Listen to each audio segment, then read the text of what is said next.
following is a presentation of Main Street Media, your source for news, sports, and information on Main Street in Middle Tennessee.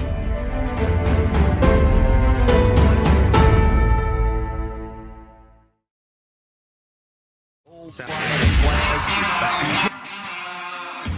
30 years of the best sports talk in Middle Tennessee, featuring Tennessee Radio Hall of Famer George Plaster, Tennessee Sports Hall of Fame coach Watson Brown, and Young Guns Billy Derrick and Michael Cindric. And now, here's your host, George Plaster.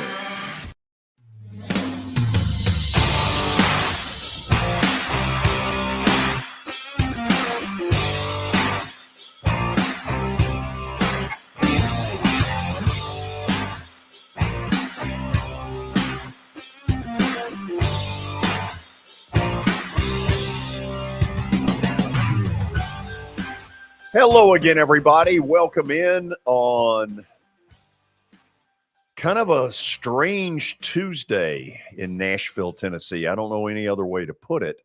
There were a series of things that we expected to do on the show today and had no idea that around 11 o'clock a bomb would go off. And that bomb involved the parting of ways. At least that's the way it's been termed by the Titans, involving general manager Jon Robinson. We're going to spend most of the 4 o'clock hour, if you're watching live, on this subject.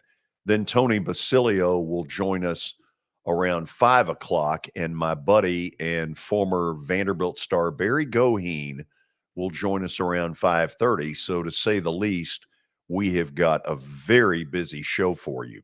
Let's bring Coach Watson Brown to our microphones. Watson, the thing that is sad for me, I got to know Jon Robinson a little bit, and I know what it meant to him having grown up in Union City, Tennessee. We used to laugh about he and Mark Griffin, the former University of Tennessee player who we have on the show a lot. Both of them grew up in Union City. This job meant a lot to him. And, you know, he got very emotional at the Combine back in February when talking about the playoff loss to Cincinnati. I know how much this hurts him.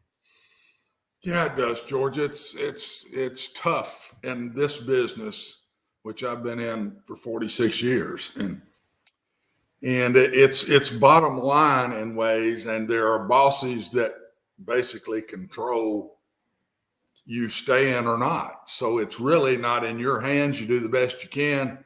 I feel for Jon. I'm surprised at this. I know we're going to get into it pretty good. Surprised at the time that it's happened more than that it's happened. Something really had to fester to just do it right in the middle of the season like this. And George, I'll quickly make this statement and we'll get deeper into it, but I don't think there's any way he's let go if Mike Vrabel is 100% in his corner. I don't see it happening that way. And so there's got to be a parting a little bit there. And Jon's the one that hired Mike. Yep. Jon hired Mike as being an assistant with the Houston Texans and to come in to be the head coach here. I know how these things go down. Been in them myself in the firing and been in them myself in getting fired. And there's got to be more to it. And Mike couldn't have just stuck up 100% for him. If he did, I don't think this would go down like it went down. Let's bring Terry McCormick in. Normally it's Daily Titans Update. Today I could care less who comes off the PUP list or whatever. And we're going to get kind of down and dirty on this thing. So, Terry, the timing seems strange, but it seems like you could connect some A.J. Brown dots here. Brown, of last week, telling everybody what he's going to attempt to do, has this monster game, and then when the Titans get back, the GM who made the deal gets fired, it's pretty easy to believe that somewhere either Amy Strunk and or Mike Vrabel got involved in this and said, enough. Yeah, George, I think, and you and I talked about this earlier, once the news came down and all. If you'll recall, there's a report that's been put out now from Adam Schefter that says that Amy Adams Strunk made the determination this morning that she was going to move on from Jon Robinson. And like you said, the timing of this is very interesting, given that the team is 7-5 and on the verge of clinching the AFC South for the third straight year. But also, that was an embarrassing performance that the team had on Sunday by one of their former players, AJ Brown, just kind of taking it to them and kind of doing whatever he wanted to and leading the Eagles to that 35-10 win. If you will remember, one of the few other times that Amy Adams Strunk has stepped in and played the trump card in this organization was in 2015 when Ken Wisenhunt was the head coach and the Titans were floundering, and she relieved him of his duties 2 days after a beatdown in Houston where it was so embarrassing that J.J. Watt had just teed off on Zach Mettenberger, who was the quarterback at the time, and Mettenberger was literally crawling to the sidelines. Just a pathetic display by the Titans and their performance that day. So, you wonder if there's any connection there in her feeling that the team was embarrassed on the field of play and making a decision of this magnitude. Do you agree with Watson that Vrabel was in on this? I think he had to have some knowledge of it, obviously, that she's not going to change general managers without having her head coach in on the loop. He's got to be in the loop. Terry, that's not what I mean. Uh-huh. I mean, I think it's easy to sort of believe that Vrabel had gotten frustrated that he no longer had the wide receiver who is Super Bowl caliber. He had an Isaiah Wilson thing that was a fiasco. Sure. The Caleb Farley drafting has not worked. I'm asking you, was Mike Vrabel actively involved in this? I think Mike Vrabel was very frustrated. You could sense that a couple of times. You saw it on draft day when they traded A.J. Brown. You saw his reaction when they cut to the war room of the Titans, and there's Jon Robinson trying to explain what it is that they've done in trading A.J. Brown. And Mike Vrabel you can tell he's seething. And then the other part was after the game on Sunday, you could see, and hear in the tone of Mike Vrabel's voice that he was very exasperated, very frustrated at not just losing, but losing in the way that they did, and because of a guy that they used to have and traded away. So I do think that Mike Vrabel's frustrations probably played a role in this. Terry, obviously Watson's going to get in the middle of this as well. This is not just going to be me, but when the trade went down, I was on vacation down near the Gulf Coast, and obviously I was shocked by it. I had no idea it was coming. I never felt like Jon was able to get the message across to the fan base of, look, here's why we did what we did. We know it's unpopular, but you've got to understand where we're coming from. Why did he make the trade? Well, a couple of things. One, the Titans have this, ideology, this thought process, this family thing, so to speak, that Mike Vrabel has talked about from time to time, that Jon Robinson talked about a lot. And A.J. Brown was making waves. He was, they felt like he was more concerned about his money and his contract situation than being the good soldier and waiting his turn to get paid. So I think that was some of it. And then I think part of it was the fact too, George, that, in bucking the team trend of, waiting your turn, doing, and just keep your mouth shut and play football type of thing that they, seem to like over there at St. Thomas Sports Park. I think in getting rid of A.J. Brown and trading him, I don't think they got nearly enough back in return. They got the pick that they used on Traylon Burks, but, here's the deal. You do not trade superstar players unless you absolutely have to. And A.J. Brown was under contract. He could have held out in training camp. He would have eventually showed up and played football for the Tennessee Titans if they had forced his hand. But I guess they didn't want to deal with all the distractions and the commotion that would have come with that, the back and forth in the media and whatnot. So they moved on, but they didn't get nearly enough. And you saw that very evident on Sunday. Watson, take it from there for a question. Then we'll go to the break, and then we'll really get into this some more. Okay. This A.J. Brown thing, Terry, I've harped on all year, probably one of the three of us. It's just every time I bring it up a bunch. When you think you're good enough to compete for a Super Bowl, and then you let one of your top two stars on offense go, it just made no sense to me. And that thing about family, and then you take it on, that's all great up till the superstar time. And those superstars are going to demand that money. And that guy that's the other wide receiver, he'll be family a little more. I just don't think you treat everybody just as family. And I would have, number one, held out, or number two, I would have restructured some other contracts to come up for some money to pay A.J. Brown. And we all knew how good he was. So there's got to be more to this than just that, though. I don't think this is a one trade deal. I think, Terry, there's more. And I know we're going to get into that, George, as we go. But this A.J. Brown thing, to me, told the team, maybe correct me if I'm over-exaggerating this, but I think it told the team, well, we were a Super Bowl contender, but we'll back off here a little bit and we'll restructure and we'll get back up there again. When you let that guy go and you bring in a rookie to take his place, what is that telling the rest of the team? A great message.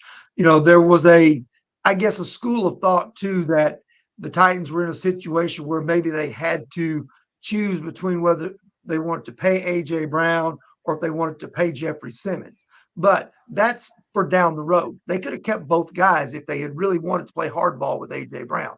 And then the other part of it that we'll probably get into more later is that they simply had too many misses, and now they're paying the price for it. The offensive line is in shambles. When Taylor Lewan went down with an injury, they wound up trading for Dennis Daly to replace him. Dennis Daly looks like a guy who ought to be in the USFL. He is not a starting caliber lineman in the NFL, in my opinion. He's been beaten routinely, and that's part of the big problem in the passing game is that they cannot protect the ball. Ryan Tannehill long enough for him to get deep routes down the field, vertical routes and explosive plays consistently. And they also can't run block well enough to keep people off Derrick Henry so that he can get through the hole and get to the second level. So when you miss on Isaiah Wilson, Dylan Radins on the offensive line, that's a big problem because then you end up playing guys like Aaron Brewer and Dennis Daly, who are below average players. Same thing with Caleb Farley. They took a chance on Caleb Farley, knowing his injury history. It didn't work out because now he's injured again. Terry, let's do this. Let's go to our first break. Watson, get ready because we'll get right back to you afterwards. Okay. So most of the first hour will be devoted to the parting of the ways. I mean, you can call it what you want. He got fired. Of Titans general manager Jon Robinson. By the way, if you're wondering what is the suit and tie all about, I attended a funeral earlier today of a really good BGA classmate. This is not necessarily the way I want to dress, but for today, you're just going to have to deal with it. This is Main Street Media Television.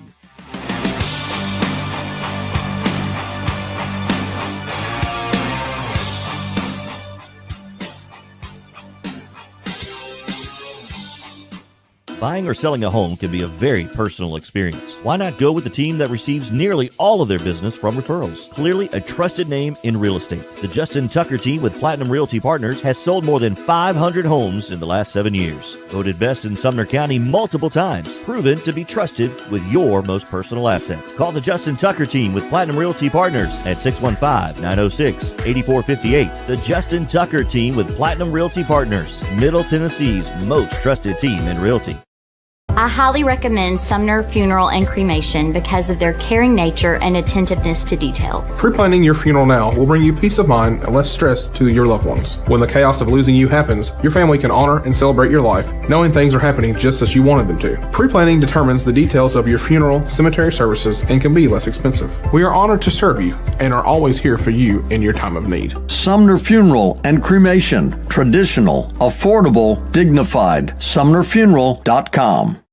Jody Jones Dentistry can handle all your dental needs, from the basics to cosmetic procedures. All of this in the nicest dental facility I have ever seen. Jody has done it right. They're located conveniently at 55 Music Square East, and for an appointment, it's simple. Dial 615-259-5100 and tell them Plaz sent you.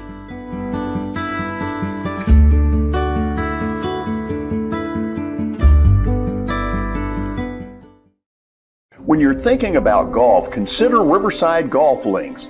Under new ownership, the course has improved dramatically. It's now 27 holes, complemented by a 9-hole executive course. Book a tee time now at 615-847-5074 and get ready to enjoy the beauty of golf in the Old Hickory area at Riverside Golf Links.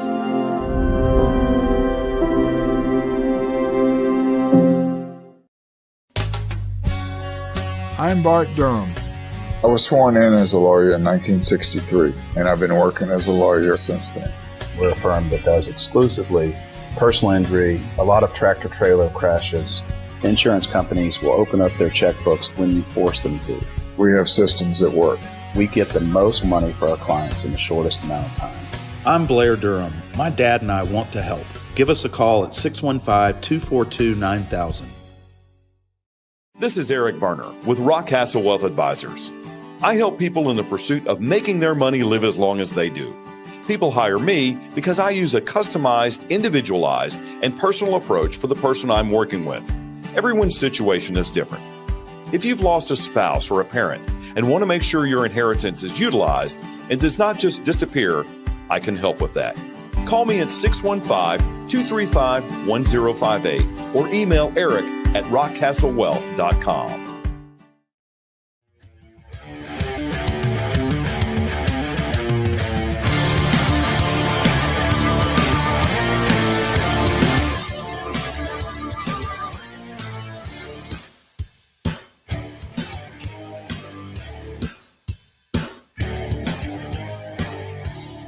We're back, and obviously the 4 o'clock hour will be dominated by the story of the Titans letting go of general manager Jon Robinson earlier today. I think you can connect the dots. A.J. Brown has this monster game on Sunday. The Eagles kind of trashed the Titans, and at some point when they got home, either Mike Vrabel voiced to Amy Strunk, "See what I've been talking about?" or Amy Strunk just on her own said, "Why did this happen?" So, Watson, you take it from there. Terry McCormick is alongside, and we'll get to all the issues before the hour is over. A couple more things, Terry, generally about this, and George, to you too, to ask your opinion. Talking about Wisenhunt and when they went to Houston and they had all these sacks and that it was awful and embarrassing. That's exactly what happened Sunday. They had all these sacks. Our quarterback got embarrassed, got killed. I felt so sorry for him. I'm telling you, he took shots, unmerciful shots in that game, to the point I said, "Get him out of there. We're going to kill him." And that comes to mind when you said that about the Houston deal with Wisenhunt. And the second thing is, I want to give John some credit here. I mean, we've had 5 straight winning seasons. We've won 3 straight division titles. there's been a lot of good come. He's the one that hired Mike Vrabel, who's a very well thought of, successful coach right now in the NFL. And so I think he will show up again.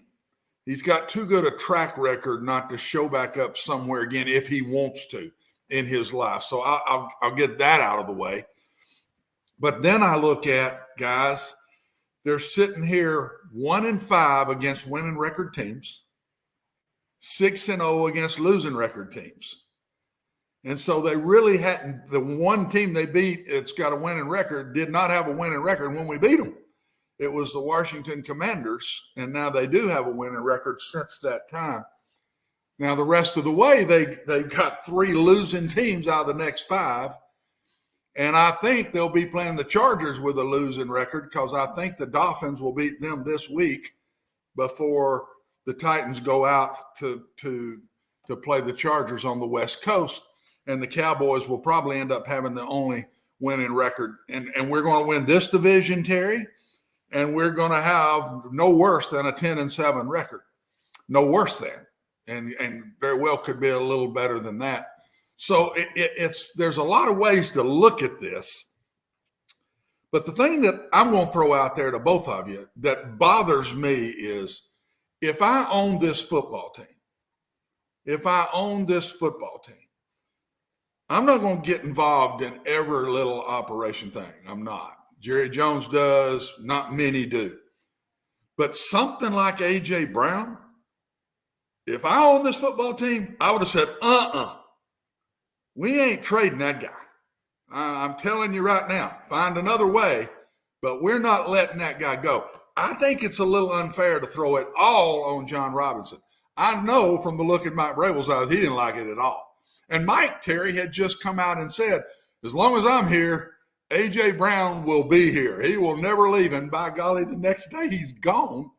And so I know Mike Vrabel wasn't for it, but how does the owner not step up and say, no?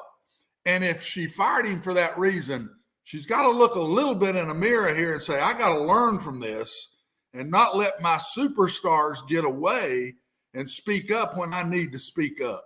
Am I off base there, or is that a fair statement? No, you're off base. In fact, there was part of that Adam Schefter clip that I was referring to, talking about, her decision to fire was apparently the thought that maybe she didn't 100% realize that A.J. Brown was going to be traded, and if that's the case, then she needs to listen more in the media, because certainly, that had been kicked around and, kind of bubbling under the surface for at least 2 or 3 weeks prior to the deal happening, because A.J. Brown kind of hinted around through his people that he was not happy with the contract situation and that he wanted something done about that. And it seemed like the Titans didn't move quickly enough. And then once things got out of control, then they made the decision to go ahead and deal him away. And now they're paying the price. To me, what this turned out to be was a big stink bomb in the locker room, because shortly after that, the veterans on that team are saying, what the hell? We're saying, excuse me, we're saying we're a Super Bowl team, and they know full well they're not. Right now, they are simply the product of a crummy division. They've got gaping holes. Yeah, they're going to host a first-round playoff game by default, Terry, and that's all it is. No, you're exactly right. I mean, I guess maybe they were thinking that they could do the same thing that the Minnesota Vikings did when they traded Stephon Diggs to Buffalo and then drafted Justin Jefferson, who's as good, maybe better. But certainly that's not the way it's wound up. And A.J. Brown certainly made them realize that on Sunday. And, in fairness to Treylon Burks, we didn't get to see a full complement of what he could do because he got knocked out of the game with a concussion on that great touchdown catch. And, and that play right there gives you a glimmer of hope of the type of player that Burks could possibly be. But, that's an unlikely roll of the dice to be able to replace a veteran superstar with a rookie and have that rookie be just as good right off the bat. The thing that Justin Jefferson is doing in Minnesota is the exception, not the rule with rookie wide receivers. Would you guys agree with that? And I think the Titans gambled and lost. And Terry, by the way, it's to the Titans players' credit that they have really not come out to any great extent and ripped this. But in that locker room, they're sitting there going, after that was done, what the hell? Tell me a little bit while we're on all this about the replacement. Is it interim? Is it permanent? What is it? Well, it's Ryan Cowden, who's interviewed unsuccessfully for a couple of GM jobs. He previously worked in the Carolina Panthers personnel department before he came here. He was kind of Jon Robinson's right-hand man in the front office. So he has the interim tag. It'll be interesting to see if he gets a real look at the job permanently, because, obviously his ties to Jon Robinson, I don't know how much the Titans will want to distance themselves from the entire Jon Robinson, staff and all. It's going to be interesting because I think part of the reason that you make Ryan Cowden the interim is simply for the fact that you're too late in the ball game, so to speak, from the offseason and scouting perspective to make any real personnel moves here that can set you up for the draft. You got to keep that same scouting staff, even though it may be a lame duck type situation, because they're the ones who've already attended all the college games and practices. They're the ones who've been talking to college coaches, college assistants, different people that are associated with all the prospects that are coming out. So even though there could well be a new general manager in place in January or February, that guy is only going to be getting his feet wet as he calls the shots in the draft, and he's going to be doing it with the current staff that's in place. Now, my presumption is he's going to be doing it with Mike Vrabel looking over his shoulder and having a serious amount of input in terms of who the Titans need to take at what position in the draft. My guess is that out of this, Mike Vrabel ascends to the top of the power structure. Watson, is it almost that Vrabel is going to handpick the next guy? There's no way they're going with this guy long term, given that he's sort of Robinson's guy and Robinson is no longer the flavor of the month. Isn't this going to be a Vrabel guy? I don't see how it's not. The way this went down, I'm going to go back to what I said at the start. I don't think Mike got rid of Jon, but I don't think Mike saved Jon.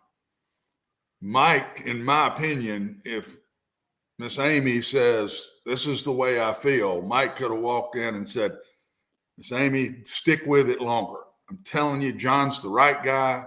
We've made some mistakes. We can get them corrected. But it's obvious he did not do that. So that tells me that now he's going to be the one in charge. And the one thing I've learned, George and Terry, now getting involved in NFL daily, the general manager and the head coach, man, have to G and haul. In college, you didn't have that guy. The head coach made all of his own decisions. Now, he picked the guys he wanted on his team. Now, he didn't get who he wanted all the time because he had to go recruit them. But in the NFL, you can pick them and then you draft them. And they've got to have a G and haul there, or you don't make it in the NFL. And I don't think, Terry, a football coach and being the general manager is the way to go either. I know how hard it was to be an AD and a head football coach, doing them both at the same time. And I wouldn't do it again. I wouldn't do it again. And so they've got to get the right GM. And man, have I learned that head football coach and that GM, man, have got to be, they got to be tight. And their offices ought to be absolutely next door to each other with a door in between. Because their brains, their thoughts, their hearts, everything has to coordinate. And that GM, I've learned, has to understand to draft to the philosophy of how the coach wants to play. So he's got to totally understand. They got to understand each other. And it's just obvious to me, Jon picked him. So, he picked Mike as his coach, but it's obvious over this 5-year period that there's been a slow pull apart between them, or Mike would have been in the middle of this more. I don't think Mike went and said, get rid of that guy. I don't believe that. I don't think Mike did that. And I'm guessing on both ends. I'm just saying intuition-wise, I don't think Mike stuck his neck out to save him when it came time to walk in there and say, ooh, she's letting him go. I better get in there and have a long talk with her. And I don't think that happened. You may be onto something there, Watson. I think, it's obvious that in this whole scenario, like you said, they were in lockstep when they first got there, because you remember, Mike Mularkey was forced upon Jon Robinson. He took the job with the understanding that Mike Mularkey was going to be the head coach after having been the interim to finish out the 2015 season. And then once Robinson got the opportunity to get a little bit more of the power, he wanted Mike Vrabel as his head coach. But yeah, it is kind of interesting in what you say, if that's plausible, and I have no reason to believe that it's not, Watson, that evidently there was something that had come between them. And my guess is the something that had come between them was some of these deals that have been made and some of these roster moves where the Titans have been found lacking in some of these drafts and some of these personnel moves when they've had to replace some players. Yeah. Well, I'm going to take it a little bit stronger, Watson, than you are. And I'm not necessarily blaming Vrabel for this, because the moves that have been made, unfortunately, John went through what I would call a bad cold streak. And my guess is that Vrabel got tired of it. He got tired of having to patch up things that he didn't feel needed to get patched up. And I suspect that he has told Amy Strunk, I am being put behind an 8-ball that I can't do anything about unless you start helping me to do something about it. And then they go out Sunday and A.J. Brown trashed them. I mean, let's face it. He had a monster game, which you could see coming. They can't cover me if they don't have a pass rush. Boy, that is scary. That'd be bad. Thank you, Billy. It's good to have you on the show today.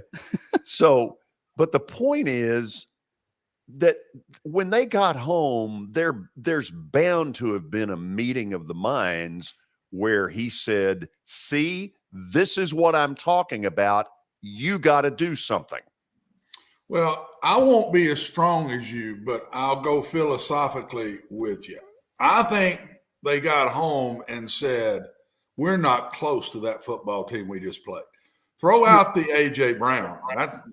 There's a lot more in that game that wasn't close to the talent level on the Titans side, in my opinion, in that game.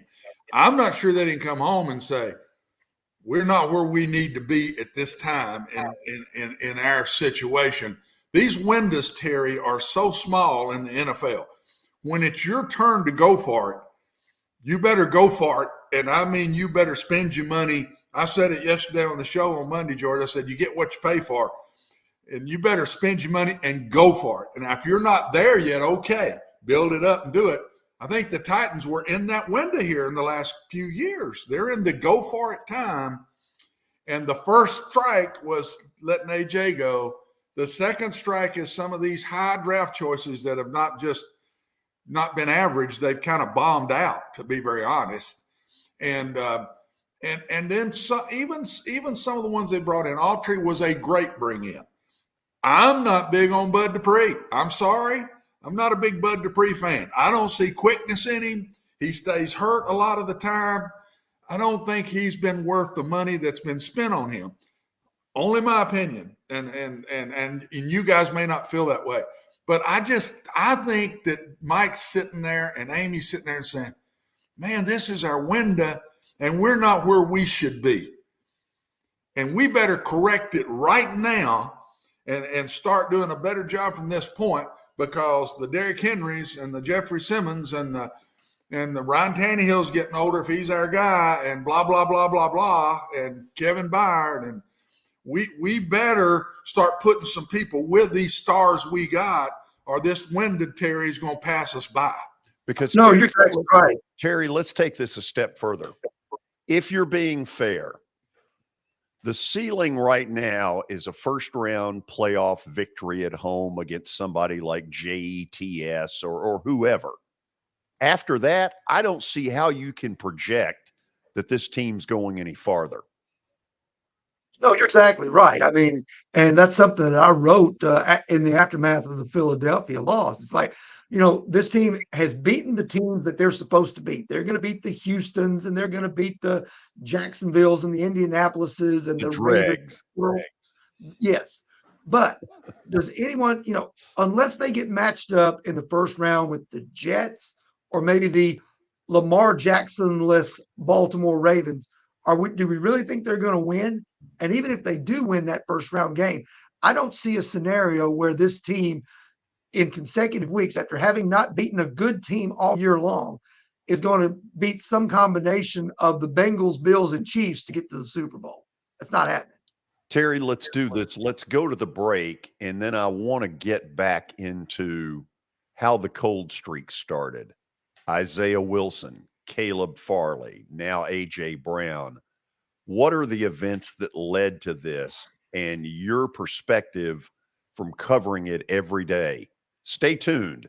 This is Main Street Media Television.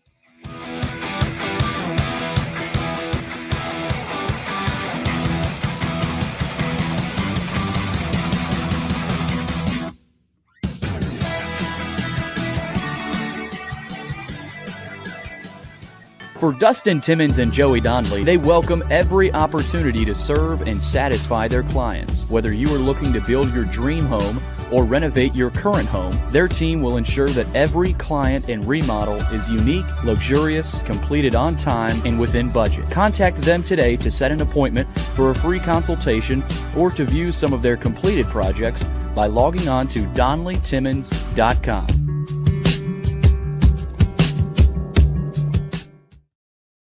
At WellSkin Dermatology and Aesthetics, we pride ourselves in providing access, innovation, and a patient experience second to none. Access to care and treatment when you need it. Innovation with medical-led cosmetics and various on-site technologies for full-service treatments with a customer experience that is calming, casual, and effective. Independently owned, providing medical, surgical, pediatric, and cosmetic dermatology and more. Visit WellSkinMD.com to schedule your appointment today. WellSkin Dermatology and Aesthetics. Access to healthier skin.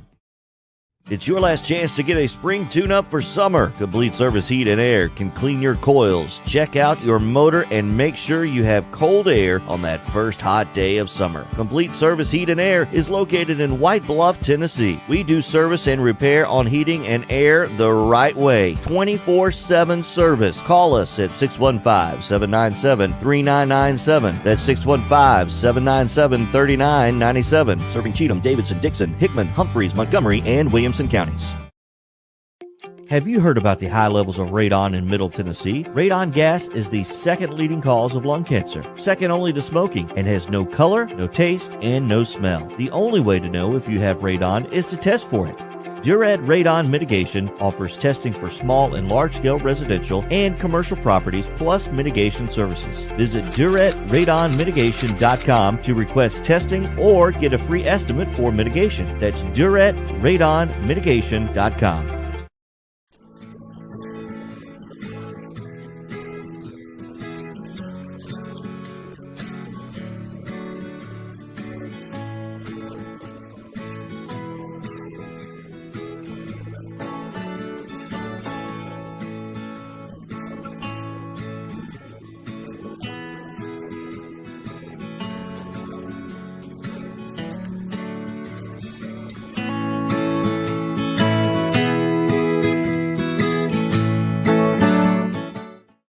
Since 1865, the First Baptist Church of Gallatin on Winchester Street has served its community by catering to the least, the last, and the lost, providing a church of welcome used by God to save the lost, transform the saved, and impact its community. As a proud multi-ethnic congregation, Pastor Derek Jackson personally welcomes you to join them in fellowship Sunday mornings at 8 in person or at 10:45 in person or online at firstbaptistgallatin.org. First Baptist Gallatin on Winchester Street, serving with open arms as a true church of welcome.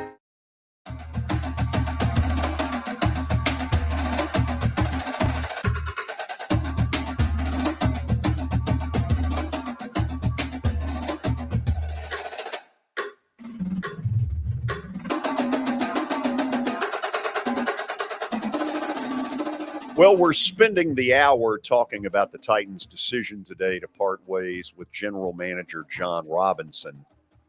Terry, it seems to me there are 3 lightning rounds in this that really made Jon look bad. The first one was the big kid, the offensive lineman. Tell me how that went down, because when you talk to some college coaches, they tell you there were warning signs all along that Isaiah Wilson was going to be a disaster. That's interesting because you do hear that talk out there, and people saying that the kid certainly wasn't mature enough to handle the responsibility and the money that he had been given. And when you look at that whole thing, makes you wonder why they would have try to take a risk on a guy like that in the first round. That's the type of guy that, even though he may have a lot of talent and may solve a need for you, if he's got character questions or he's got health questions or anything like that, you wait until round 3 or 4 and then take your shot on him. That way you're not out nearly as much, not only in terms of draft capital, but in terms of money that you're paying him up front. Some of that can probably be attributed to the fact that 2020 was the COVID year. And I'd be interested to know, because I think a lot of 2020 draft picks overall, not just with the Titans, but overall, I think a lot of 2020 draft picks have wound up washing out because, on-site visits were disallowed, pro days were shut down. There was really, other than the meeting you had with that kid at the combine and maybe what you could glean by a Zoom call or a telephone message, that sort of thing, that's about all you got. If you look at the Titans 2020 draft class, Christian Fulton and Larrell Murchison are the only guys left on the roster. Other than Fulton, best guy they pulled out of 2020 was Tier Tart, who was an undrafted guy that they found out at Florida International. Terry, let me try it this way. Did Robinson simply ignore staff that were telling him Wilson's a problem, I don't care? Or was their staff clueless? Because there are too many college coaches who have off the record said, I can't believe they took him. Yeah, it may have been some of both. I mean, I think, it sounds like the Titans didn't do their homework well enough on Isaiah Wilson at the start. And then also the very next year, they didn't do their medical homework well enough on Caleb Farley either. They took a chance. I think part of it is this too, George, I think, and tell me if you disagree, but in 2019, and the Titans have been picking, because they've had success, they've been picking in the teens and the 20s and even picked 30th, I think, in one of their drafts. So they've been picking toward the bottom of the round, where in any given year, there may be 20 to 25 guys who have legitimate first round grades. Well, if you're picking at 28 or whatever, you're probably not going to get one of those. You're going to get somebody who's got a second round grade, and you're going to pay them first round money. So Jon Robinson wisely rolled the dice on Jeffrey Simmons, who had not only an ACL injury, but also had an off-field incident while he was at Mississippi State. He was a top 10 talent, and they got him with the pick number 19 because of the issues that he had off the field and health-wise. Turned out to be a great move because Right. Jeffrey Simmons is one of the best players at his position in the entire NFL. Well, and we have to remember that, because it's not like as Watson said earlier, it's not like the report card is 0.0, which Right. by the way, I almost had one year at Vandy. But the problem is that there were too many in a row. There was Isaiah Wilson made him look bad. Farley made him look bad. A.J. Brown's making him look bad. All of a sudden, the what have you done for me lately looks awful. I think maybe there was a tendency to go too far down that path and try to take a chance. A lot of people said Caleb Farley was a top 10 talent, but he'd had injury problems. He sat out the COVID year in 2020. He had part of his injury problem was a back injury. Back injuries are certainly very tricky. You don't know if how long a guy can last with a back injury. And if you look at Caleb Farley, he really doesn't look like he has the build of a guy who can take the pounding that the NFL dishes out. He's built more like a basketball player, George. He's very athletic looking. He can run, he can jump. He's very athletic looking, but I question if he has the ability to take an NFL pounding. And then when you add a back injury on top of that, made it for a very risky pick in round 1. And it's obviously not panned out. Watson, you're listening to all this. Chime in.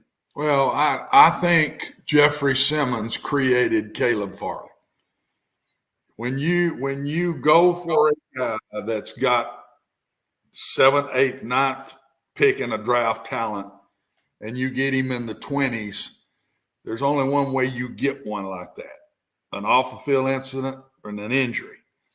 The off-the-field incident with Simmons was nothing. It was not anything like we've seen some of the off-field incidents in the past. Yeah, it was when he was in high school. And the injury was a knee. Knees and shoulders are very fixable. The difference in Caleb Farley, his injury was a back. That's taking a much bigger chance. Backs are 50-50 if they ever play again, guys. That goes into college the same way. You get a kid that's got a bad back, look out. He very well may not ever play again.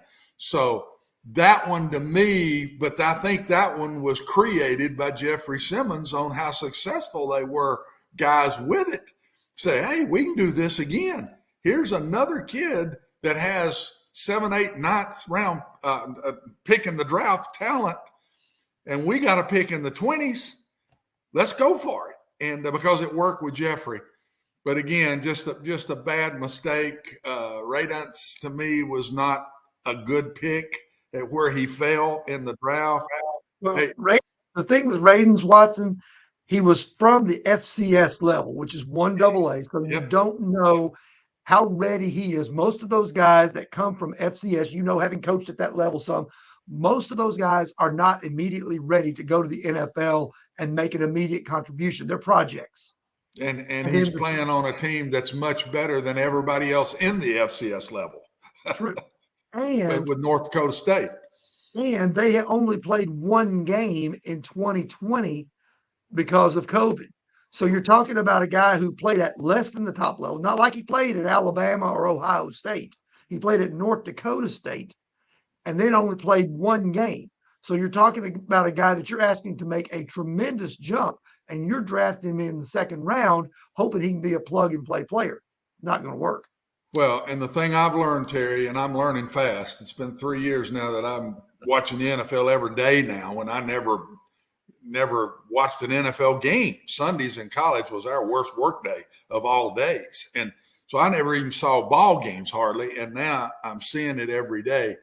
Man, when you miss on talent in the early rounds, it shows. It shows on your teams. And where are we weak a little right now? Corner, offensive line. I mean, the talent spots that we've kind of missed that we've just been talking about, where are our issues right now on this football team as we try to go into the playoffs and see how far we can go? It's those misses. So they're so important. You make up ground to me, Terry, as I've watched it in that 4th, 5th, 6th free agent stuff. But you've got to hit it right early. You just can't miss those guys, especially when you're in your window to go. Now, if you're in your window to build, it kind of disappears a little bit some. But when you're in the go window, it shows. It really shows. And I just think that's it. It's a shame to me, guys, because look where it was before these two guys came.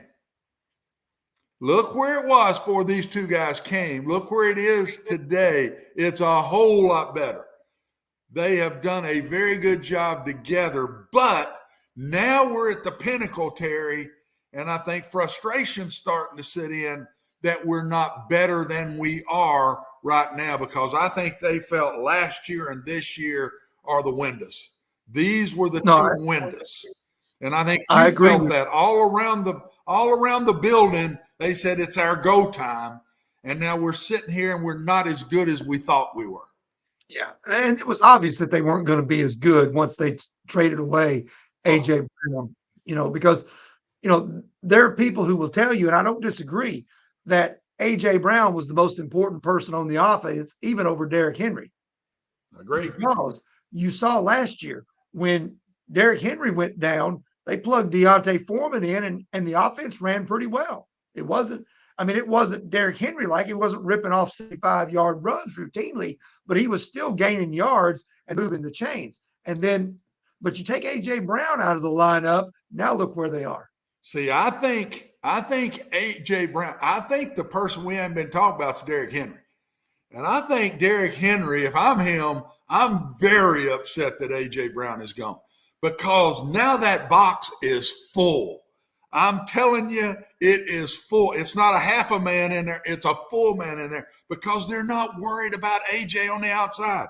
Last year, Derrick had AJ, and the year before, he had AJ on the outside, and they say, man, we can't go in there all the time. We got to pick and choose kind of when we go. These last few games, they said, the heck with it. Throw it to one of them dudes. We're taking this away, and Derrick Henry is paying for it. They had the Liberty Bell in the box on Sunday. Not only it was I counted 9 helmets in there sometimes. Yeah. So Terry, let's sort of end it this way. Let me throw you this bone first, George, along those lines. The Nick Westbrook-Ikhine and Robert Woods played 98 snaps Sunday. 2 catches for 10 yards combined. They're good players. They're the family guys we were talking about at the start of the show. Hey, fit in, do what you need to do, be here for all of us. But that superstar, I don't care what you say, you got to treat them a little different. You got to treat them a little different because they are the difference for your football team. You're dead on, Terry. A.J. Brown could play half of those snaps and make more plays, a whole lot more plays in half of the snaps that those guys are playing. So, Terry, let's read the tea leaves here. Vrabel clearly is now in control. He's one of the top 5 NFL coaches, according to most people who really are experts. And I think all of us believe this guy has made chicken salad out of you know what. So if he's involved seriously in calling this shot as to Robinson's replacement, is it Patriot? Is it Ohio State? Give me a name or two that makes sense if Vrabel has big power in this, which clearly he does. Yeah, well, one name that you might look at, even though they didn't go with him as the interim, is Monty Ossenfort, who is like was the number 2 guy behind Cowden in the personnel department. If they stay in-house, that might be an option. I guess they'll look and see at Cowden to see, how he operates and all. If you go outside, it's possible, I guess, that you look at the Patriots and the Texans organizations to see somebody there that might be a prospect. Vrabel has, connections around the league. It's going to be interesting to see exactly, what direction they go, because I got to believe that, as the old Bill Parcells line goes, Mike Vrabel's not only about to cook the meal, he's about to get to shop for the groceries as well. Yeah, and in fairness on Cowden, look, between now and the end of the season, the only thing he's going to have to worry about is who sits in his suite during the games. They're not trades that are going to be made. There's not a whole lot he can do between now and then to suddenly patch this problem up. George, the last thing I'll add, I know we got to go. Whoever comes in, Mike Vrabel is going to have more say-so than he's had in the past. That's what I think. I don't care who they bring in, he's going to have more say-so. And I think that was proven today when this went down. Terry, thank you for doing this on very short notice. Appreciate it as always. No problem. You guys have a good day. We'll go to the break. Stat of the day is next. And then Tony Basilio will join us. But first, George, we never got to the Daily Titans update. Read it was the whole hour. I guess that's the reason why. But it has been brought to us by Sumner Funeral and Cremation. They are sharing their family with yours in your time of need. They've got 2 convenient locations in Gallatin and Hendersonville, and also online at sumnerfuneral.com. Also, Justin Tucker team with Platinum Realty Partners. They are proven to be trusted with your most personal asset. The Justin Tucker team, Middle Tennessee's most trusted team in realty. Give them a call at 615-906-8458. Tony looks like he's got the nachos and maybe a little queso going. We'll find out what he's been munching on in about 4 minutes. Stick around. This is Main Street Media Television.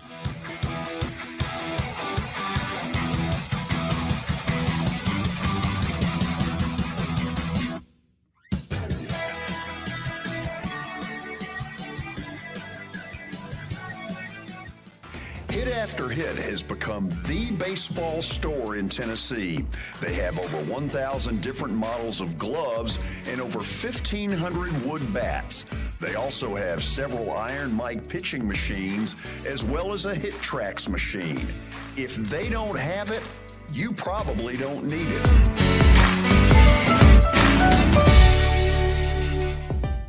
We're proud to call Hit After Hit the official shirt provider of the Plaster and Friends Celebrity Bowling Night.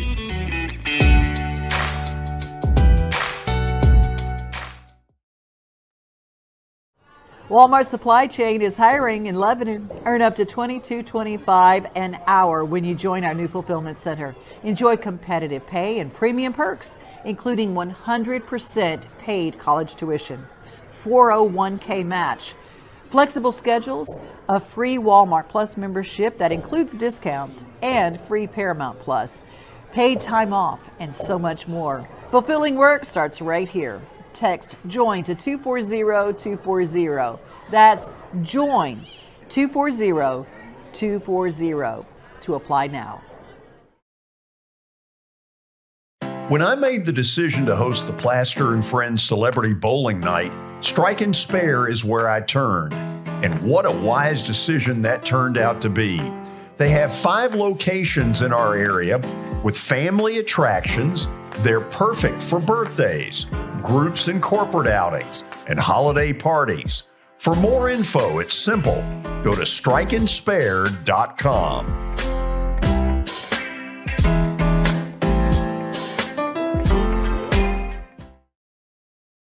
This is Eric Berner with Rockcastle Wealth Advisors. I help people in the pursuit of making their money live as long as they do. People hire me because I use a customized, individualized, personal approach for the person I'm working with. Everyone's situation is different.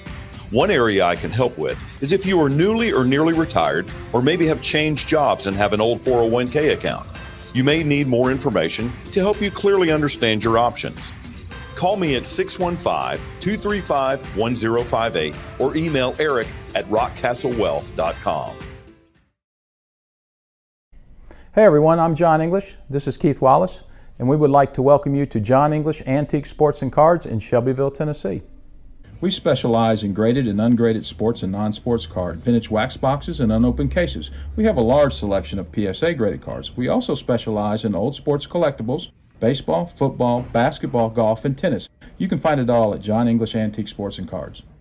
We are happy to be associated with Nashville's greatest sports antique, George Plaster.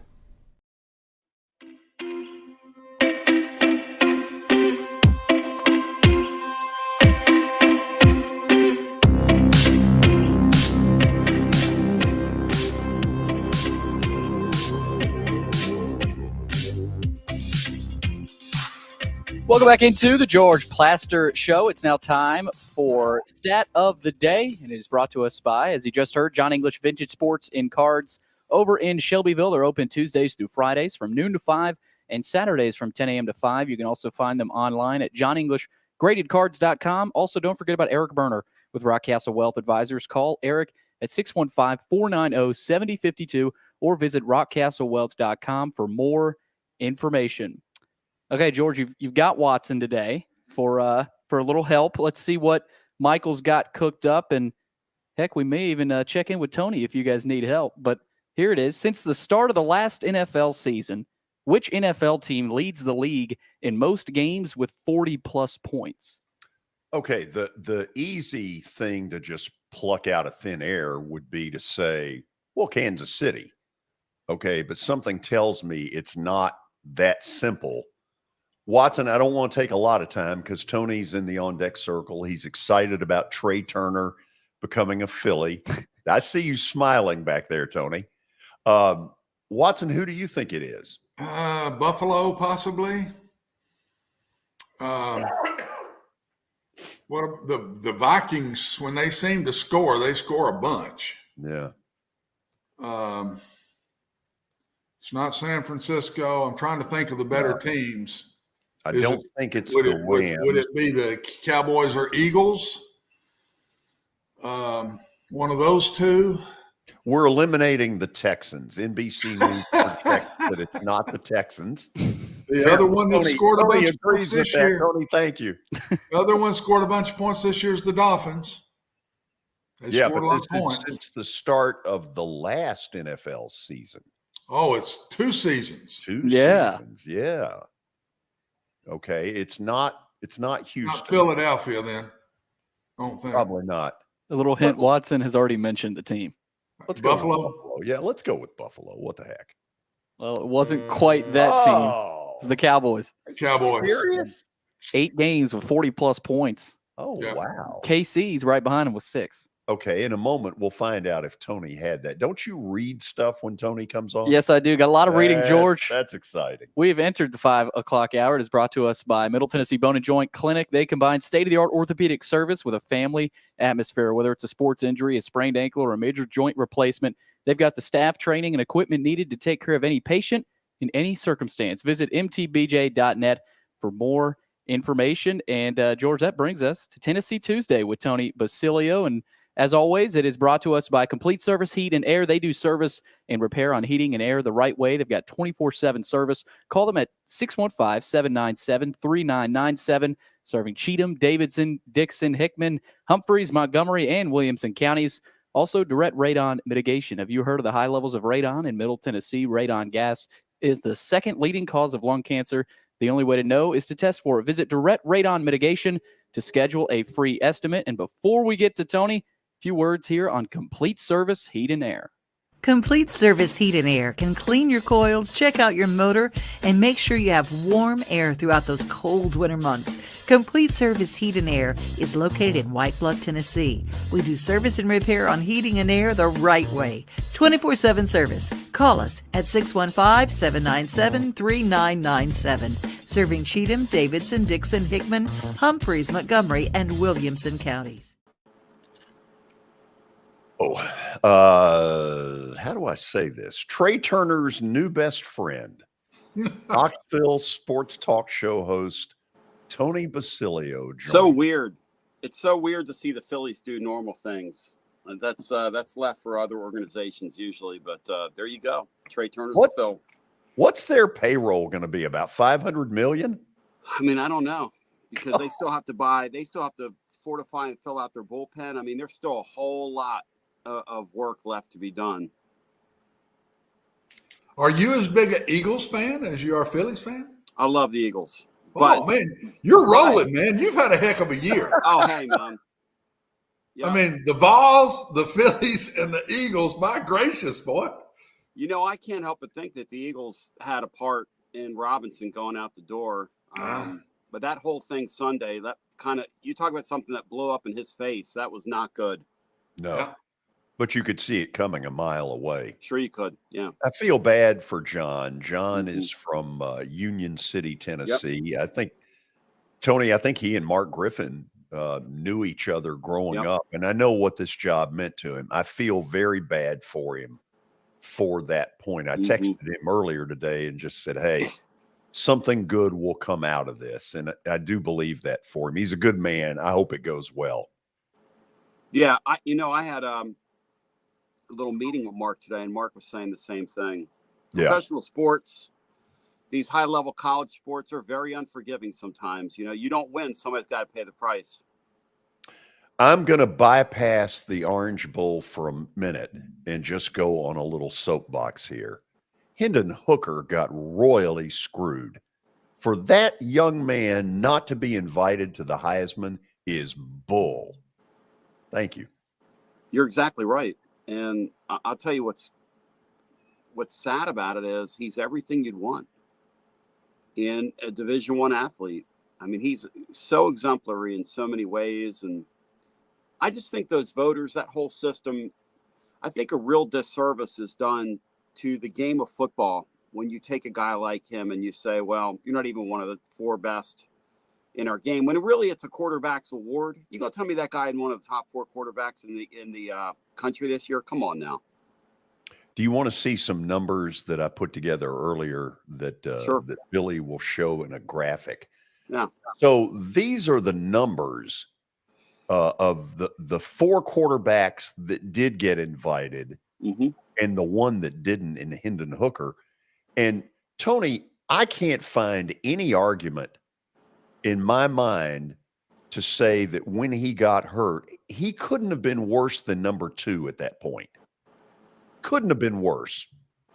No, that's exactly right. I mean, the bottom line is if Tennessee would have defeated South Carolina and he would have stayed on his feet, he would be holding the trophy this weekend. But that just goes to show you, look, I've never liked that award. To me, you're giving out a personal award in the ultimate team sport. It's just never made much sense to me, but I realize it has prestige. It seems like with every passing year, though, it loses a little something. And maybe that's orange-colored glasses speaking, but it just doesn't seem like the same award it was, say, even 20, 25 years ago. It just does not seem the same. It used to be called the most heralded, or what was the term they used to use for it? The most cherished trophy in American sports. I don't think that's the case anymore. Watson, give us some thoughts, and you kind of take it. One of the biggest things when you read about the Heisman, Tony, is which one, and it's off the field. There's a lot of stuff to the Heisman Award, but which one did the most for his team?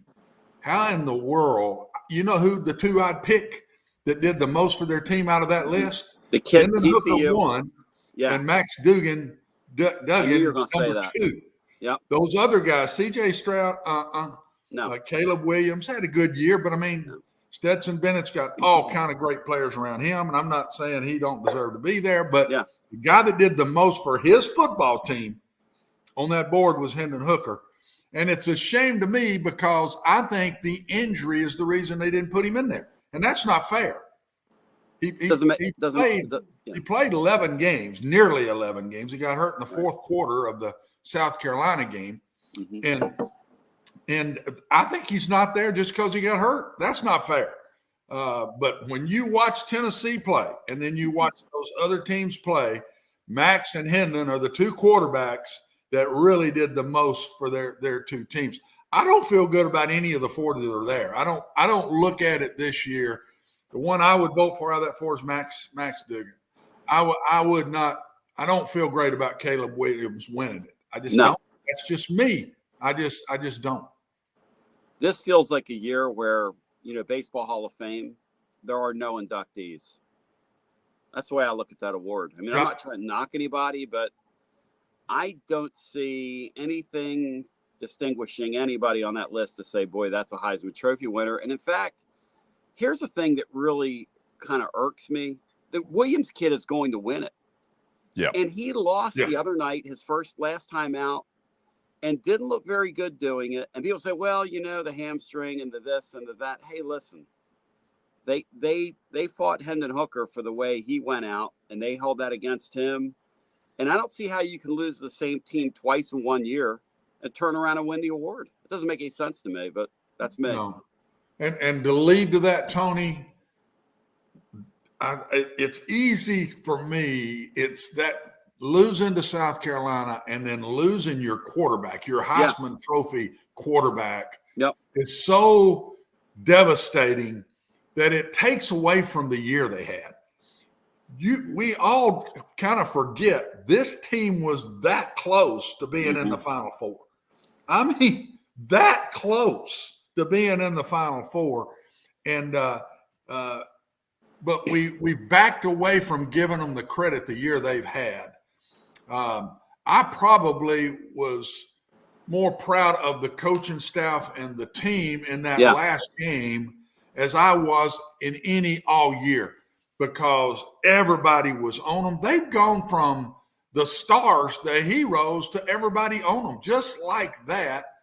And to turn around and come back and play that hard and that tough in Nashville against a team, Vanderbilt wasn't anywhere close to them, but against the team that had won 2 straight SEC football games. Yes. And to go on the road, even though it wasn't on the road, but to go on the road and do that, to me, is a great credit to them. And I just think it's a shame that we're kind of forgetting just how good a year that really was. And you know what? Furthering your point, which, hey, it's easy to forget. You were riding high 8-0 at one time. You know, they announced the Eddie Robinson Coach of the Year finalist today. You know, Josh Heupel's not even one of the final 8. Who was in it? I mean, here they are. That's Sonny nuts. Dykes is 1. Mike Elko 2. Willie Fritz, Tulane. Jim Harbaugh, Michigan. Believe it or not, Lincoln Riley from USC. Kirby Smart, Georgia. John Summerall, Troy. And Jeff Traylor from Texas San Antonio. I'm sorry. I'm sure a lot of those guys had great years. Coaching this league, get your team to 10-2 with that roster, and then give me a call. I mean, give me a break, guys. No, I'm with you on that too. But that's exactly, to me, Tony, what we're dealing with here. We're going from everybody's in shock year to all of a sudden, and you lose the quarterback, and now you're going to play Clemson with a backup, and you're wondering how it's going to. All of a sudden, it sounded like it was an average year. This was no average year. I mean, all the door 2 years ago, they had nothing. A bunch of the kids had left. They had an NCAA investigation hanging over them. Right. I mean, we forget how bad things are and how he turned it around. I know I sound like I'm really tooting his horn, but I just don't see, taking where he's come from in 2 years. It is easier to change a program now, Tony, than it used to be because of this transfer portal. Sure. And the NIL money. You can go spend a lot of money on 2 or 3 guys and really improve your program. But still, to come as far as they have, like they have, I don't think anybody in the country has done that. I didn't see the jump in Southern Cal the way I saw it, the jump in Tennessee. I just didn't see that. Gets no credit. I mean, that's so – what you say is really accurate, which is we live in a society where it's moment to moment. And the minute you lose, that same media that can't wait to build you up, they can't wait to kill you. And it is just how it is. I guess that's what happened to Tennessee this year, because the other guy they've got left that's up for one of these national awards is the great wide receiver. And is he not going to get the Blitnikoff Award now? Jalen Hyatt, whose numbers are just, they blow everybody off the field in college football. I guess he's not going to win the award either. It's almost like, and I'm not trying to sound homerish, but it's almost like Tennessee season didn't happen now. It's very strange. I just think the way it went down at the end, Tony, it's hard for people to get past and to see past it. That was so devastating to lose bad at South Carolina. And if I'd have thought about that more, that was a trout, man. That is a very tough place to play. Yeah. Very tough place to play. Now, the week before, they had made 9 first downs against Florida, so it wasn't, that didn't make it much of a trap that way. But I think losing Hendon Hooker is what changed everything. It changed the look of the Tennessee team. Everybody would be excited about going to the Orange Bowl and playing Clemson right now if he was still playing. Mm-hmm. Now it's a question mark. Oh, gosh, are we good enough to beat Clemson with our quarterback situation the way it is? I think Hendon is the one that changed the whole thing, that injury. And it's just an absolute shame that it went down that way. Watson, let me ask both of you, though. I've been a Heisman voter in my past. I mean, that's irresponsible to just completely dismiss his achievements because all of a sudden there's an ACL issue. I mean, this guy was out of his mind good. And all of a sudden, I mean, I'm sorry, C.J. Stroud does not deserve to be there over Hendon Hooker. No. But, George, you know how it goes. C.J. Stroud is a guy in August and July and back in May when the annuals that are still out there come out, who they splash on the covers and who all these guys talk about. And what's never made any sense to me about that award, and here's why I largely have ignored it down through the years, you can't tell me, George, in baseball, we don't pick the MVP in April. We don't say who the MVP is going to be, and then that's who the MVP is going to be. We don't do that. Why do we do that in college football? That's the only reason C.J. Stroud's going. It's the only reason. Well, this is really, this one bugs me. Yeah. It's irresponsible. Put his numbers back up there for just a minute, if you will, Billy. I mean, look at 27 touchdowns to 2 INTs. Right. I mean, that's unbelievable. In 11 games. And 11 games. Warrant a seat in New York. And leads all of those quarterbacks in rushing, by the way, too. Yeah. I mean, so and it's one game short, and it's 2 games short of 3 of them, and 1 game short of the guy that's going to win it. No, I don't think he will win. I think Caleb Williams will win it. Let's say he had stayed healthy. Okay. I think you can pretty easily say that he was going to throw for 300 or 400 against Vandy. Oh, and many touchdowns. And take that. And take that number quite a bit higher. I mean, help me, Tony, what did he not do to get a seat at that table? He wasn't a part of the club. And the and he didn't finish the year. And you didn't finish the year. And the weirdest thing about that award is, I'm telling you, this Caleb Williams guy is going to win it. And he did not look good Friday night. I don't care, healthy, not healthy, 100%, 30%. I don't care. He did. If you guys want to tell me that's a Heisman Trophy winner, please don't give the award out. And he's going to win the award. He is going to win the award. He doesn't deserve it. So we got about, let's say, 4, 5, 6 minutes here. Yeah. So it's Clemson in the Orange Bowl. Yes. Will this be a big travel Tennessee fan base, or are they in sort of the hangover because of the way it ended? Oh, no. Tennessee fans are going to travel to that game. Tennessee fans haven't been in a near 6 bowl in forever. They haven't been in the Orange Bowl in 25 years. This is a celebration of Tennessee football. Watson has a really good point. He saw him up close and personal last week. I watched the game last week, North Carolina Clemson game. What? Dabo Swinney, and I was talking to one of their writers today who's been over. I know where this is going. Well, no, I mean, we call him Coach iChart here because I can't pronounce that kid's name, but that poor kid can't play. I mean, that guy bounced three balls to start the game. They threw 1 high, and they got him out of there. If they don't do that, that game is an absolute blowout. And the flipping burgers thing, a guy on my show had a pretty good line. Kevin Steele, who coached at both places, he's down there at Miami. And the last time they played in that game when he was down there, I think West Virginia put 75 on one of his defenses. And one of our guys wants him to go out and flip a hamburger in honor of what Dabo said. Instead of tossing a coin to begin the game, Watson, we're going to flip a hamburger. And one side's going to be charred black, like that last defense they had down there that night in the Orange Bowl. And then the other side is whatever it's going to be. But, guys, I'm telling you, this game, Tennessee fans are excited about it, and it's going to be fun. Now, what's going to happen? I'm going to pre-medicate before that game after watching that freshman play last week, guys, from Clemson. I'm pre-medicating, thinking about him, Watson, throwing on our defense. I'm already starting to pre-medicate, guys. What a big night or afternoon, whenever it is, for Joe Milton. Oh, I mean, what a big game this is. This is it for him now. I mean, if he goes and he performs, he's the next man, Tony. Can he do it? If he does not play well, If he does not play well now, they're going somewhere else. They're going with a young one there or go get one. And what a big game this is for that kid. But they're saying no opt-outs for him. I mean, no opt-outs for Clemson on that defense.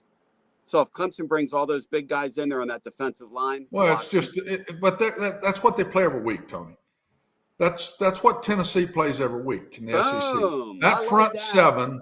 That front seven is SEC front seven. Now, the secondary is not. I'm telling you, the secondary is not. And, of course, I'm not one to be talking. I said for a month my brother's going to beat him.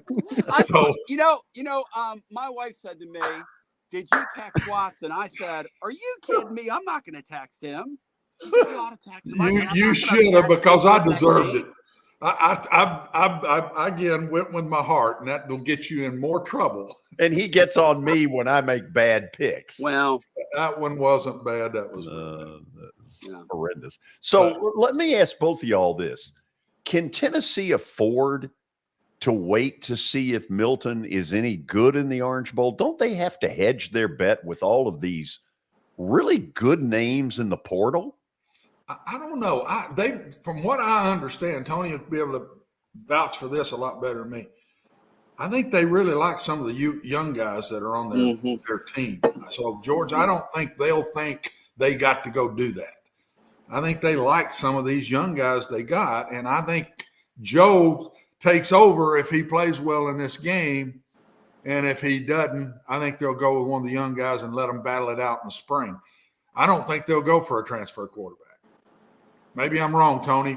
Help me with that. What do you think? If he bombs out in the bowl game, they're almost going to be forced to try and do something, I would think, Watson. You don't think they'll stay within the young guys? Well, the idea right now is to make Taven Jackson think that he's got a really great chance of starting to start the season. Keep both those guys interested. Keep them on your roster. And these days, you've got to massage these guys. Because everybody knows, hey, you've got a guy over here that can play a little bit. And they think this Jackson guy has a future as a college quarterback, whether it's here or somewhere. And I think the concept is to keep him engaged, keep him here. Now, he's got a shoulder deal, or he would get every opportunity to play in this game. I really believe that. I think if he didn't have the shoulder situation, he'd get an opportunity to play in this game, but he's not going to be available. So with that in mind, like you say, the hope is that Milton plays well. And with him, he's a box of chocolates. Who knows? He's an absolute wild card. In fact, both these quarterbacks are wild cards. Because the other kid from Clemson, you can't tell me that if they didn't have more confidence in him, they wouldn't have moved off the upperclassmen to begin with. But there was something about that kid. They didn't trust him. They did not trust that young kid in practice. There's something about him. We'll talk about it a bunch, Tony, as it goes. But I just got a feeling Tennessee's going to get them pretty good. And I think Milton will play the best we've seen him play. How far does he take that? I don't know, but I think he's going to play a solid game in this game. Tony, I need a 30-second answer. Where I'm going with this is, aren't most of these transfer portal kids going to commit before that bowl game? I mean, I would think so, unless a lot of these teams that are involved with them say, give us some time here. Give us some time. And I think Tennessee's calculus is, I'm talking to somebody, look, if we've got to go get somebody, we'll just go get somebody in the spring, because the other thing that happens is freshmen come in and start early now.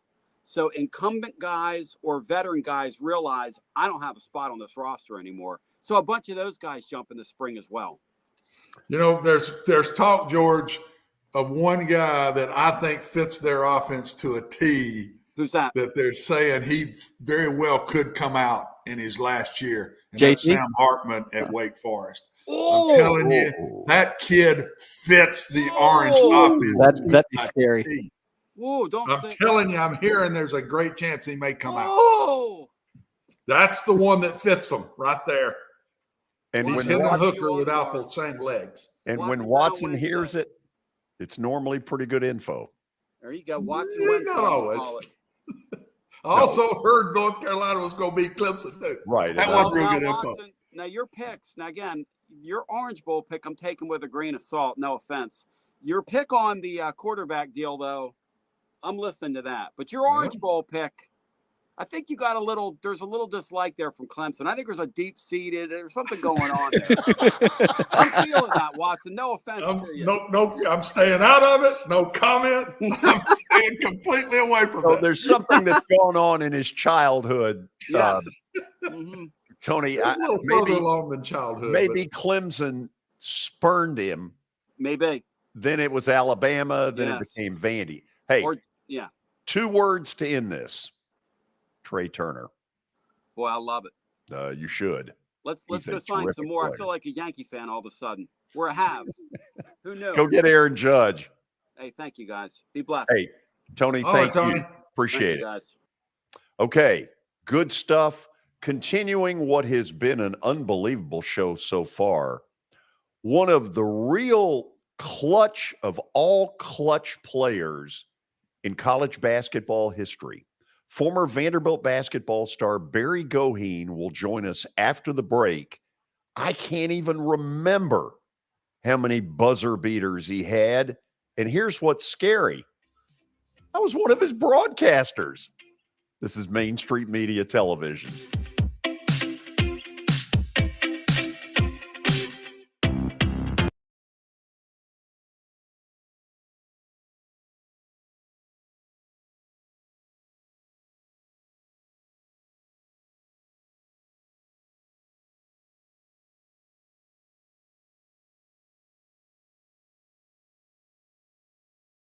Buying or selling a home can be a very personal experience. Why not go with the team that receives nearly all of their business from referrals? Clearly a trusted name in real estate. The Justin Tucker team with Platinum Realty Partners has sold more than 500 homes in the last 7 years. Voted best in Sumner County multiple times. Proven to be trusted with your most personal assets. Call the Justin Tucker team with Platinum Realty Partners at 615-906-8458. The Justin Tucker team with Platinum Realty Partners, Middle Tennessee's most trusted team in realty.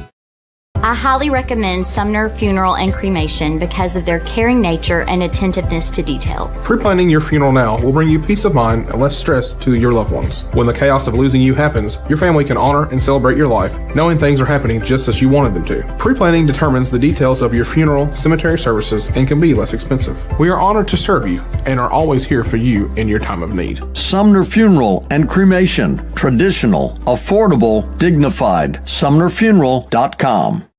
Jody Jones Dentistry can handle all your dental needs, from the basics to cosmetic procedures.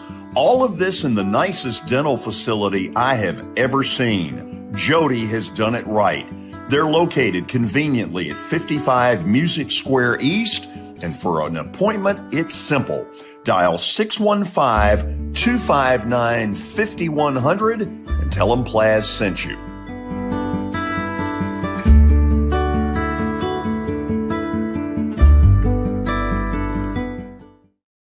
When you're thinking about golf, consider Riverside Golf Links. Under new ownership, the course has improved dramatically. It's now 27 holes, complemented by a 9-hole executive course. Book a tee time now at 615-847-5074 and get ready to enjoy the beauty of golf in the Old Hickory area at Riverside Golf Links.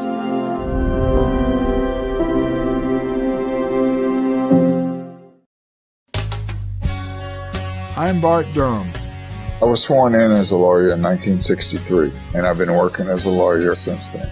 We're a firm that does exclusively personal injury, a lot of tractor-trailer crashes.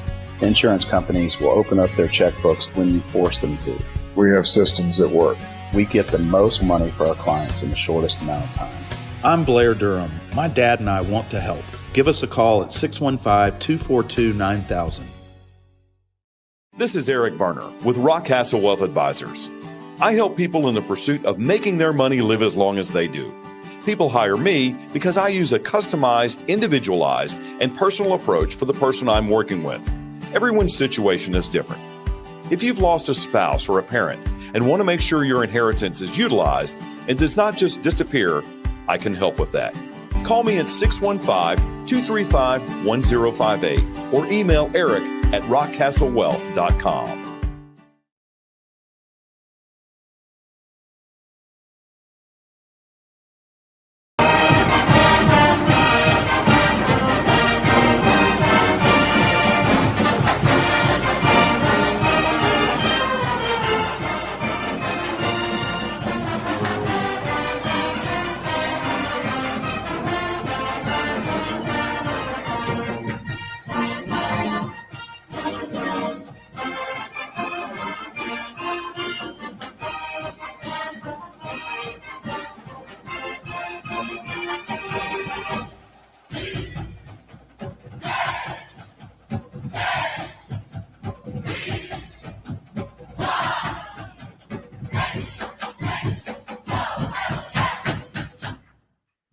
We are back. I was trying earlier today, a little show prep, and I was trying to write down, to my memory, all of the buzzer beaters that Barry Goheen had in an incredible college career. He's going to laugh because I know I've missed on a couple. I was there at the Palestra for what I think was the first one of those, a buzzer beater that beat Penn. And that was in December, I want to say, of 85. I could be wrong, but somewhere in that area. There was a step back three-pointer after the three-point field goal line had been installed against the Georgia Bulldogs that helped Vandy to a Memorial Gym win. There was a half-court shot against the Louisville Cardinals that beat them at Memorial Gym when Denny Crum was the coach and Louisville was riding high. There is the one that virtually all of you remember, and that is in March of 1988 in Lincoln, Nebraska. He hits a three at the buzzer of regulation to force an overtime against Pittsburgh that Vandy eventually wins. Pittsburgh, by the way, little known fact, had an assistant coach on that team named John Calipari. I think there are a couple more, but I can't remember them. And I tried looking them up today and couldn't find what I needed. Barry Goheen is now an author, wrote a book entitled Buzzer Beaters and Memorial Magic, and he will be part of a group tomorrow night. Will Purdue will be a part of that as well. An NCAA tournament team in 1988 that will be honored at Memorial Gym. You saw C.M. Newton and Coach John Bostic. I think we've got Barry on audio only, if I'm correct. He's on by phone. He's on by phone. Barry, how are you? Well, at least he should be. At least we think we've got him. Barry, are you there? Okay. Not yet. Let's try it. We'll have a little patience. Try him now, George. Okay. Let's see if we can bring Barry Goheen in here by way of audio. Barry, are you there? I am. Are you? Beautiful. I'm there. Good to see you. Heard this. I listed 4 of the buzzer beaters. The last second shot at Penn, the step back 3 at home against Georgia, the half court thing against Louisville, and then the obvious 3-pointer that we just showed against Pitt. I'm missing some, and I know I am. Tell me, what am I missing? I think if you're talking about last second shots, I think the one that's missing would be when I was a freshman, we had a game against Tennessee where we came from 8 down with maybe 50 seconds to go and won that game. There were a couple of other shots that won the game. The other team had a chance to tie or win, and they missed the shot. So I think those went down as game-winning shots, but not necessarily buzzer beaters. Barry, did you have any history of this in high school? Where'd this come from? Sound like I'm talking about a medical condition. Right. Where did your asthma start? Yes, exactly. I think it started in high school. We didn't have as many close games. I mean, we were very good in high school.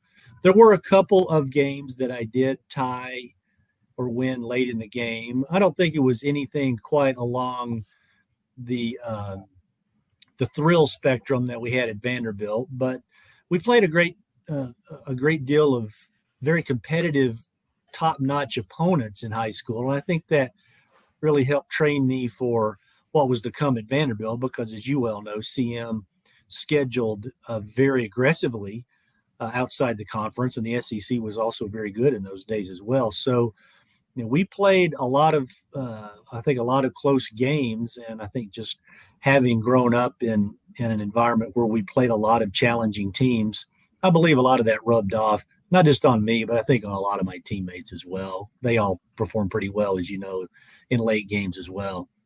Barry, and I remember it long before you had proven any of this stuff, CM was a huge believer in you.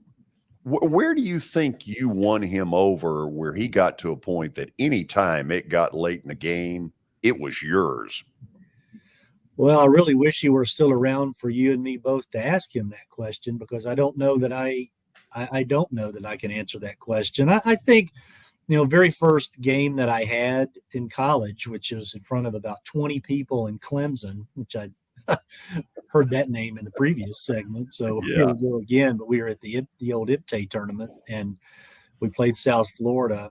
And at the end of the game, we were behind by 1 point. I drew a foul on the offensive player and got and hit both ends of the 1-and-1, which could have won the game, but then they came down in 4 seconds and hit their own buzzer beater on a putback. But no, being my first college game, I think they gave Coach Newton the idea that I would be able to handle the pressure late in games. And from that point forward, really, I was in most of the late games. I didn't start as much my freshman year, but there were, in late games, and I remember several of them, I was there sometimes in a 3-guard alignment with the 2 seniors on that team. And he did have a great deal of confidence. And, of course, you want to be able to reward that confidence. And I think a lot of times I was able to do that. But I think Coach Newton just had a good feel for what players could do in certain situations. And I know, Watson, you know that as well. He just had that, that coaches have a good idea of what are the strengths of the players, where are they best situated to perform. And I think he seemed to draw that kind of beat on me early on. And he saw some of my high school games, which I'm sure also informed his opinion of me. Watson, say hello to Barry Goheen. Barry, man, it's great to hear your voice. I can remember so many different times through that last year there when you all went to and beat Pitt. I know exactly where I was when you beat Pitt. So do I. So it's been many, many years. I know I'm a lot grayer looking. I'd love to see you. You're probably a little older looking too, but I know I am. And you look younger than I do, Coach. I wouldn't say that. Barry, George, I'll go ahead and just ask a question since I'm here and let you take it back. But no, go ahead. The thing to me, Barry, that I've always believed, and you were one that proved it to me, to gain confidence, you got to have some success at what you're doing before you gain confidence. And then when you gain confidence, confidence leads to poise. And was it easier for you after you hit an early one in your early stage, and as you get in those situations more and more, didn't that confidence from those early ones mean so much to you and really make you make maybe this, I guess your last one was this Pitt shot in the NC2As? It does. I think you raise a good point, Coach. And, you're no stranger to clutch play yourself in football. So I think you could probably understand how it is as a player. And then you had I think you had the position as a coach to observe it more. But, when you're a player and you do have an initial event that helps, even though we didn't win the game I just talked about, my first game, but it helped feed some confidence in me. Clearly, it placed a lot of trust in Coach Newton to place more trust in me. So, it was a really it did feed off that. So it does bring up the question: what if I missed the front end of that 1-and-1 and we lose right there? Will Coach Newton be as bullish on putting me in the game the next time the game is on the line?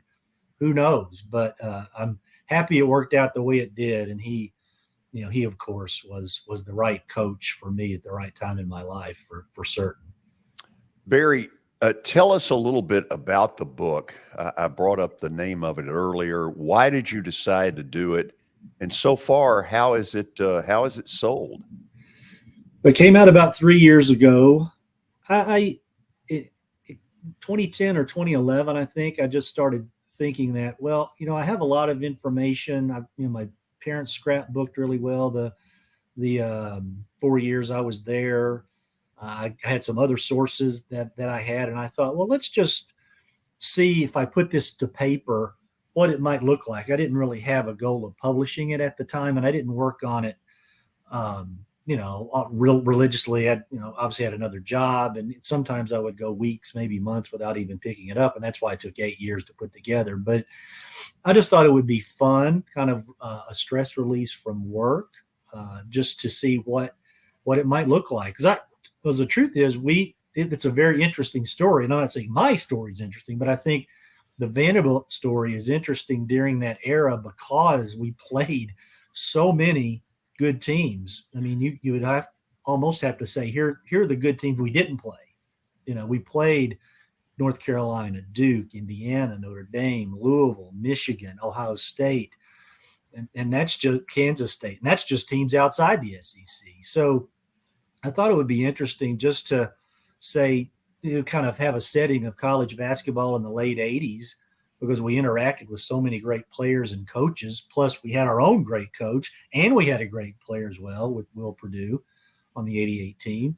I think that's a good story, and I think it's been well received. Mercer, who was the publisher, sold out of the hard copy printing, so there are soft cover copies available still, but it's been well received. I'm pleased at the reaction that it's gotten, not just among Vanderbilt fans, but among college basketball fans.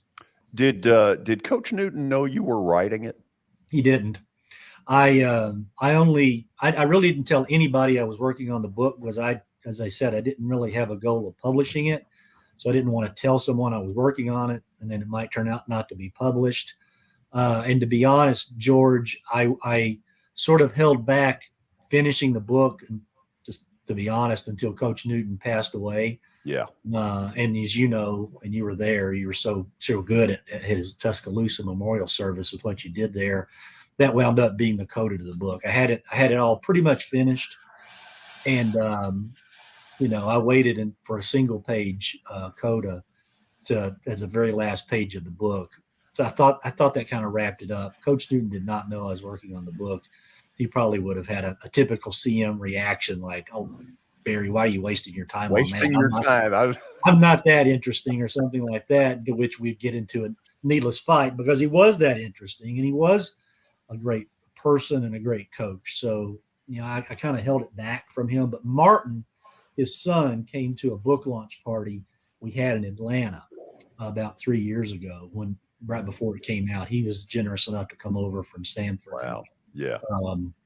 And he gave some very kind remarks about Coach Newton and about the book that he had read that we had in Atlanta. So that's about as close as I guess he got. But I'd like to, it'd be fun if Coach Newton read it just to see what he'd think about it. But yeah, it's let me say this: it's really well written. Thank you. I read the thing cover to cover probably in about 4 days, and obviously I lived a lot of it, so it interested me a lot.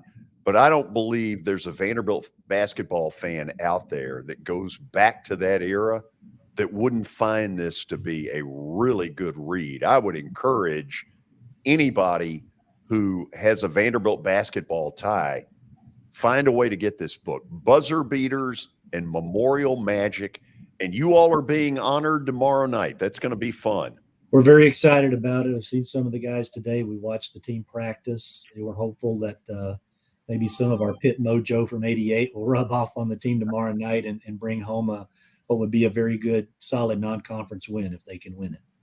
Barry, I'm looking forward to having dinner with you guys tomorrow night. Yes, we're looking forward to it too, George. Thanks, Coach. Always a pleasure to see you as well.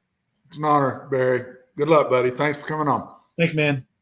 One of the all-time good guys as well, and a damn good attorney down in Atlanta. If anybody needs a little litigation stuff, he's pretty darn good at it, which shouldn't surprise anybody. We'll go to the break, and then Plaster Bet of the Day is coming up next.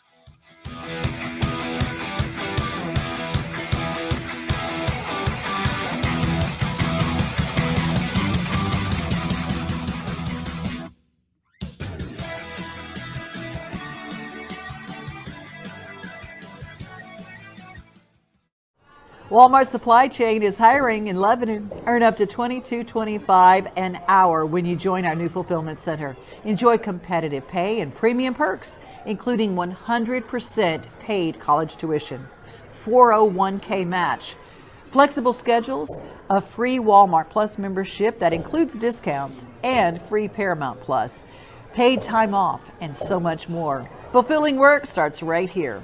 Text JOIN to 240-240.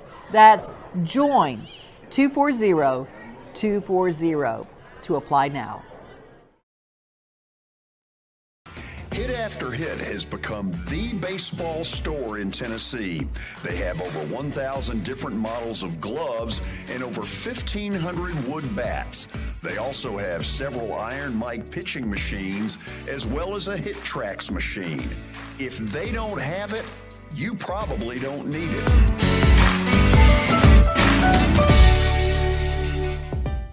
We're proud to call Hit After Hit the official shirt provider of the Plaster and Friends Celebrity Bowling Night.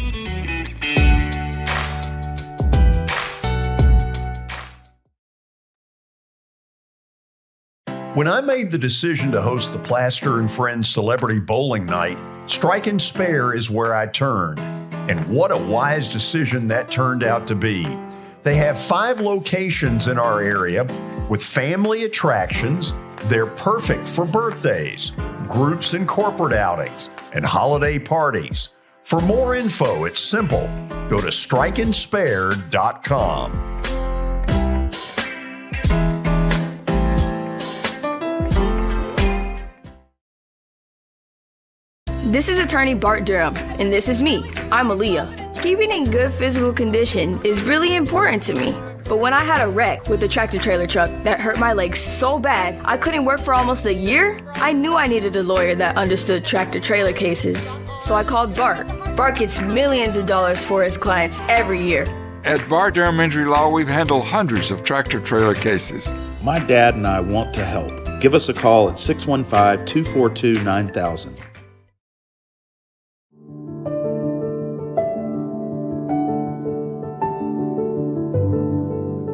Welcome to the Omni Nashville Hotel. Urban elegance with a vintage touch. Our 800-room hotel opened up in the fall of 2013 with 746 guest rooms and 54 suites.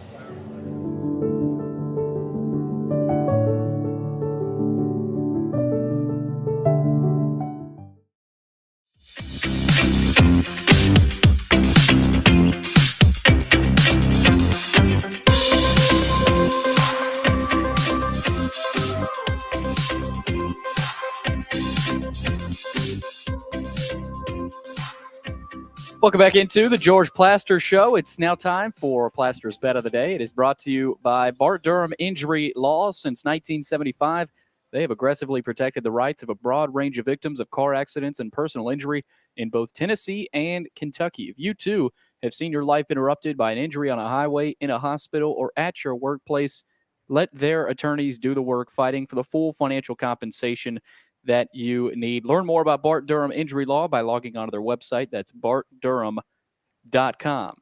Okay, let's check out what happened last night with you, George. You completed your teaser with Dallas and Tampa. Tampa pulled it out somehow late last night. Well, I'll tell you how. It was Mr. Tom Brady.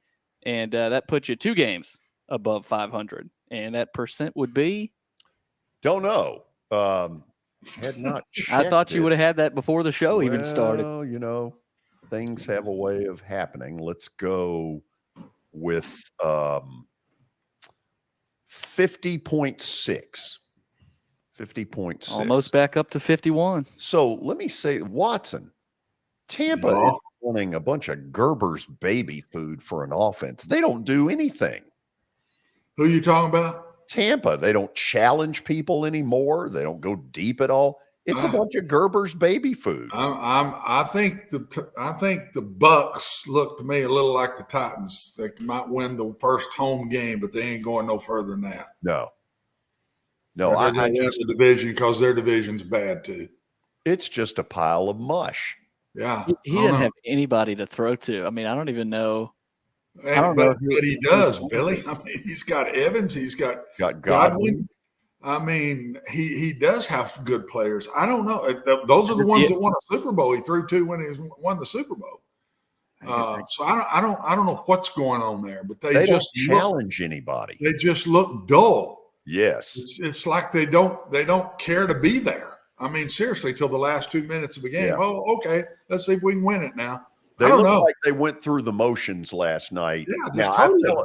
I'll admit, I was bored enough. I fell asleep with about 8 I didn't minutes. watch it all either. I turned it over late Yeah. to see what the score was. Said, "Oop, I think I'll just play it out." I didn't watch the 2 middle quarters. And then I watched the last 45 seconds. I guess the crowd noise woke me up. I saw the end of it, and I'm like, how in the world did New Orleans lose this? Good Lord. That win by Tampa is fool's gold. They aren't any good right now. I think they'll beat somebody in the first round at home. That's it. That's about where they'll go. Okay, tonight. College hoops? Yeah. I'm going to take Maryland at home, and it's not Minnesota. It's, I'm going to take Wisconsin at home. We got the wrong team. Oh, you wrote down Minnesota. No, I didn't. No, that's my bad then. Billy, don't take on the boss now. No, absolutely. God, no. We don't go there, boy. Why did I write that? Is my fault, man. Mm-hmm. Trying to trick George there. Right. Wisconsin is who we're taking tonight. Okay. It says Minnesota. If you're going Minnesota, make sure it's the Vikings, not the University of. I'm going Wisconsin at home as a dead pick'em against a very talented Maryland. This is one of those Big Ten kind of things early. This is going to be a good game. Big Ten hoops already back in action. Man, it's early. Way too early. Pac-12 too. Yeah. I don't know what's going on. They're all starting way too early. Watson, we've had a heck of a show today. Ooh, this has been a wild ride here, buddy. Yeah. Tomorrow, and I'm going to call you about this later, Watson.